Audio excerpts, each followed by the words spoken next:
This episode of the Faith and Finance Podcast is brought to you in part by Christian Credit Counselors. If credit card debt is weighing on your heart and you're unsure where to begin, our trusted partner, Christian Credit Counselors, is here to help. Their debt management program can help you pay off your credit card debt up to 80% faster, while ensuring you honor your financial commitments in full. Take the first step toward financial freedom today. Visit ChristianCreditCounselors.org or call 800-557-1985.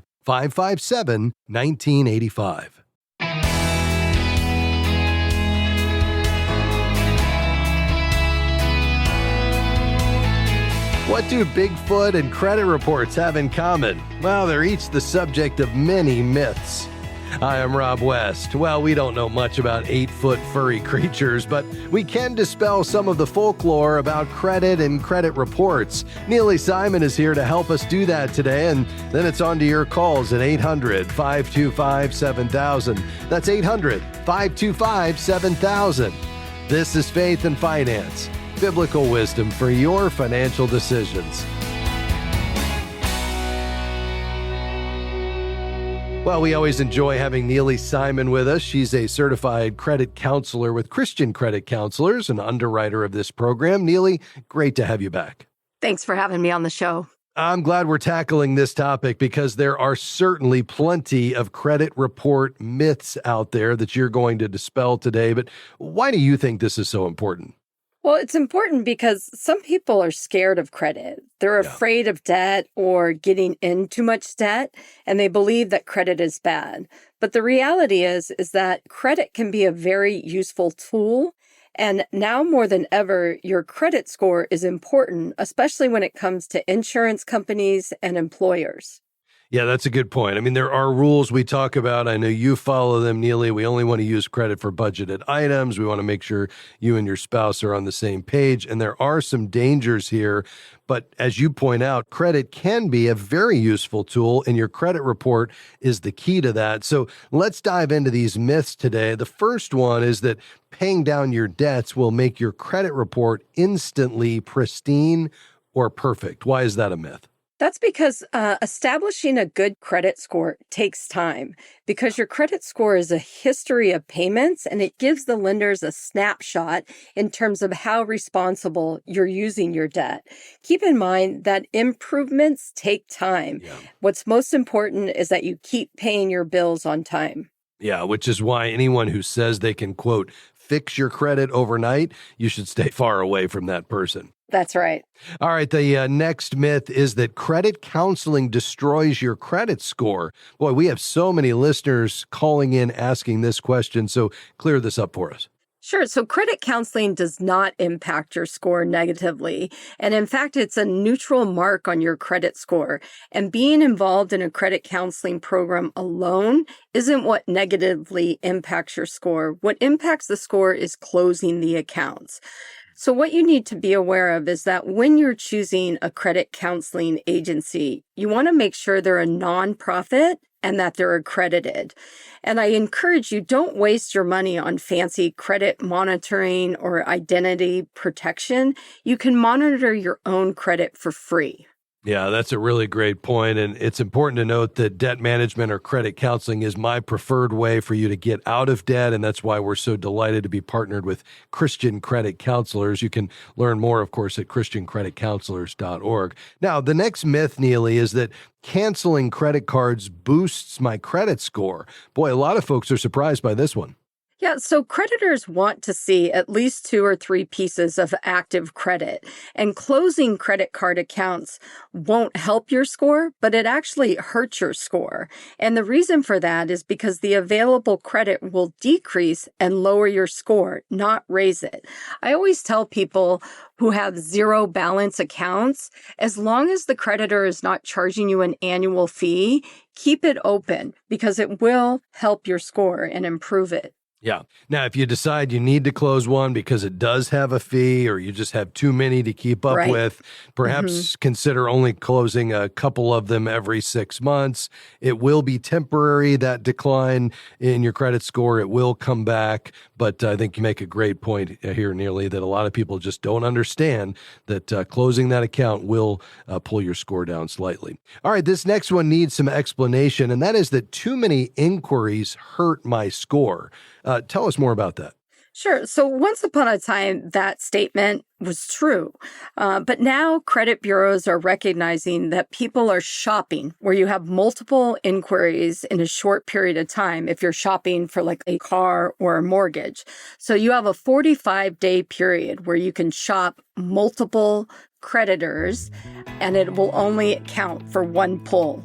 Yeah, this is a big deal because we really want you to be out there shopping. I mean, think about it. When you get a mortgage, last thing you want to do with your largest transaction ever is just get one bid. Let's get several, and good news, the credit bureaus will see that all as one, as Neile said, in a 45-day window. Neile Simon is here today. She's with Christian Credit Counselors, an underwriter of this program and a great partner. Back with much more after this.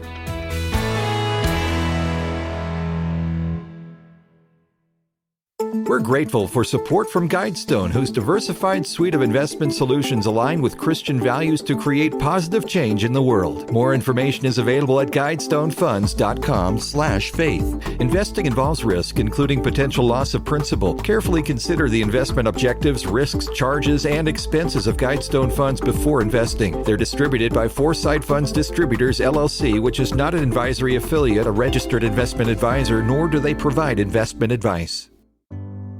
Feeling burdened by credit card debt? As faithful stewards, we are called to manage our finances wisely. Christian Credit Counselors can help with a debt management program that allows you to pay off debt up to 80% faster, while honoring your commitments with integrity.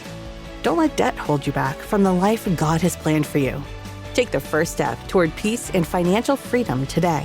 Visit ChristianCreditCounselors.org. That's ChristianCreditCounselors.org.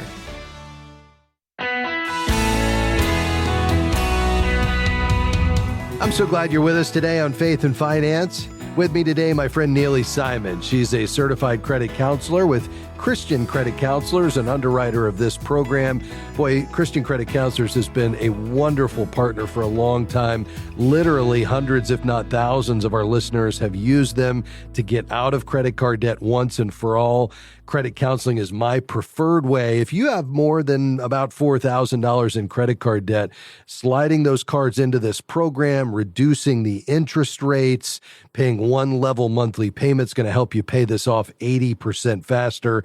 You can learn more at ChristianCreditCounselors.org. Now, today, Neile is tackling some top credit report myths. And boy, credit scores and credit reports are a frequent topic on this program. So I'm glad you're clearing a lot of this up for us today, Neile. And just before the break, you were sharing around inquiries and the impact that they have on our credit score. And you said something that a lot of people may not realize, and that is the agencies, the bureaus now recognize shopping. So if you're out there looking with multiple lenders for the same type of loan, they're going to see that all as one in a 45-day window, which is going to help to keep your score higher during that shopping period. But the next one is a follow-up myth to that, and that is around checking your own credit report. The myth is that checking my own credit report harms my standing. Help us with that. Sure. So what's important to understand is that there's a difference between a soft pull and a hard pull.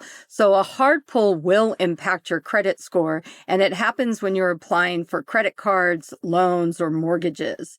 All Now, right. a soft pull will not impact your score. And so what's important and what we recommend is that everyone should be pulling a soft credit report every 6 to 12 months to check for any errors or fraud.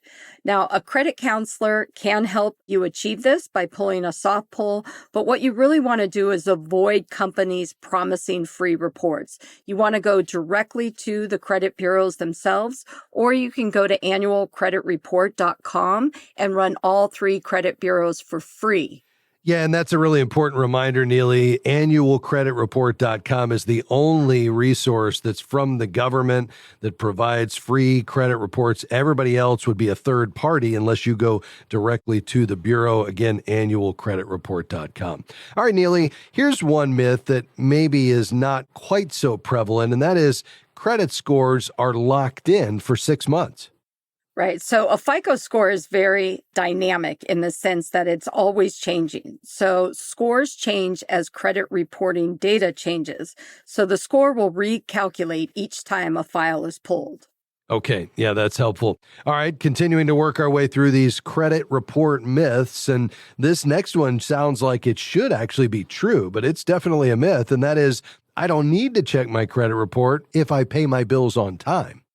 Right. Absolutely false. What's important for people to understand is that 80% of credit reports contain errors. So by checking your reports once or twice a year, you can really make sure that you stay on top of it so that if there is fraud or if there is errors, that you can address it right away, because it usually takes up to 90 days to correct the report.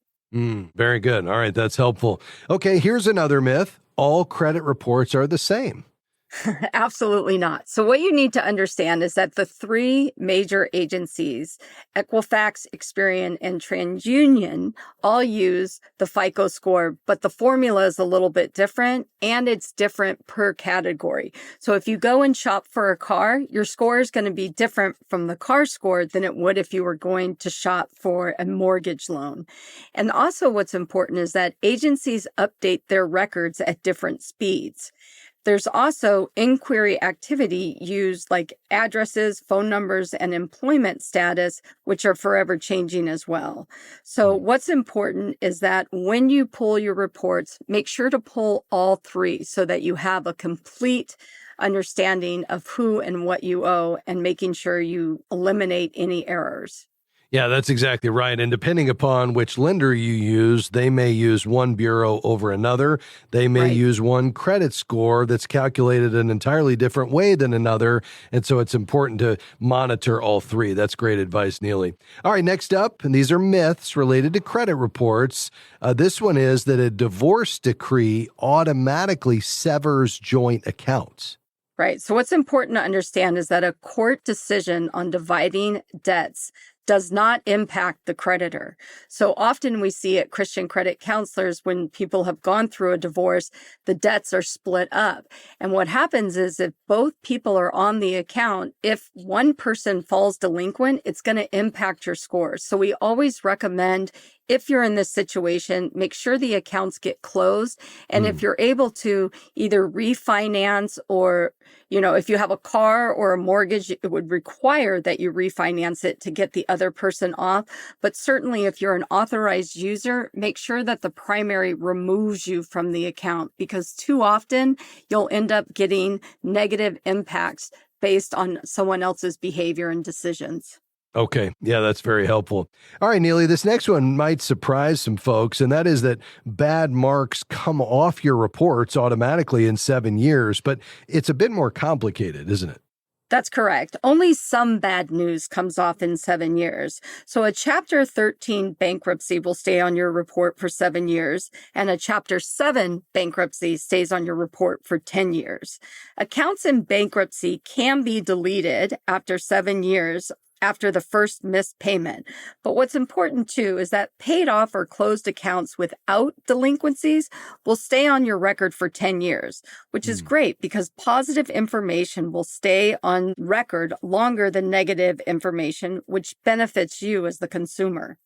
Yeah, that's helpful. All right, our last credit report myth has cost folks a lot of money with very little gain, and that is, I can always pay someone to fix or repair my credit. Yeah, so there's really no such thing as credit repair. What's important to understand is that you as the consumer can do that on your own.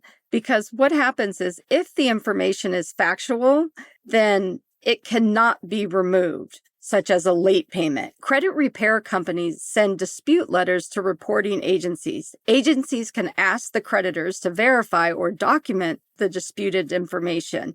If the information is verified as inaccurate, the mistake will be corrected. But if it's accurate, then the information will remain on their credit report.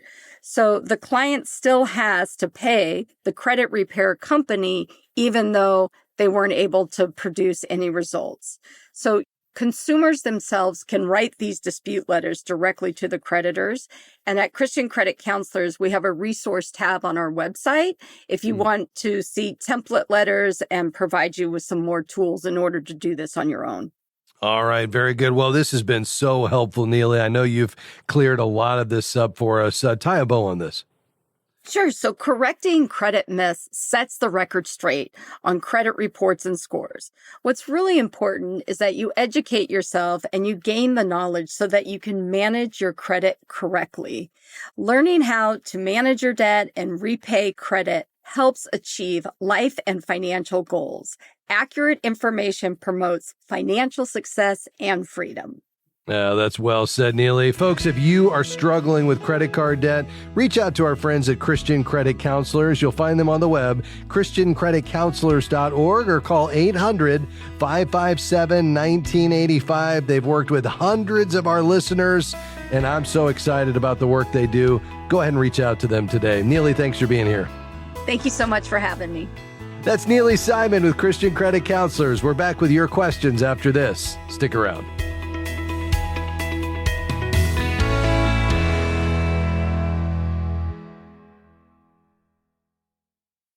What if your money struggles aren't really about money at all, but about what your heart treasures most?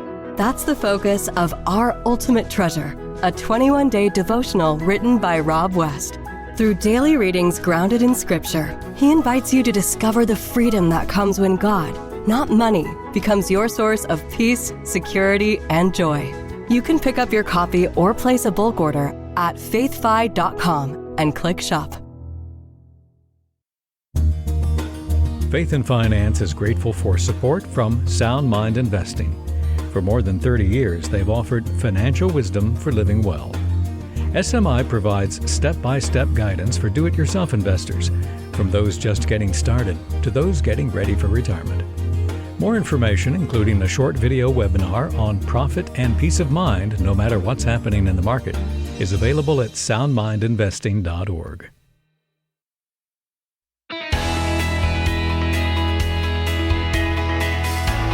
Great to have you with us today on Faith and Finance. For taking your calls and questions today, 800-525-7000. We have a few lines open. You can call right now. Karina is in Texas waiting patiently. Karina, go ahead. Hi there. Thank you for answering my question. Of course. And getting my call. Well, I'm from Texas, and I have a small business here in my city at the Department Mall. It's the only mall here, but with the current economy right now, it just seems that our business is failing, even with the location that we have relocated a few years back ago. And with that happening, many other department stores are closing as well. Yeah. So at this point, it just seems that we're losing money right now, and we're kind of going under debt, something that we really haven't been faced with yet. And now it's kind of time that I'm thinking, after so many years being in business as a brick and mortar, is it best that we close and sell the business and move on to a new venture or find a job so I can financially stable my family? Yeah. Well, I know this is hard, but I appreciate the question because you're exactly right. This is something you need to take a long and hard look at.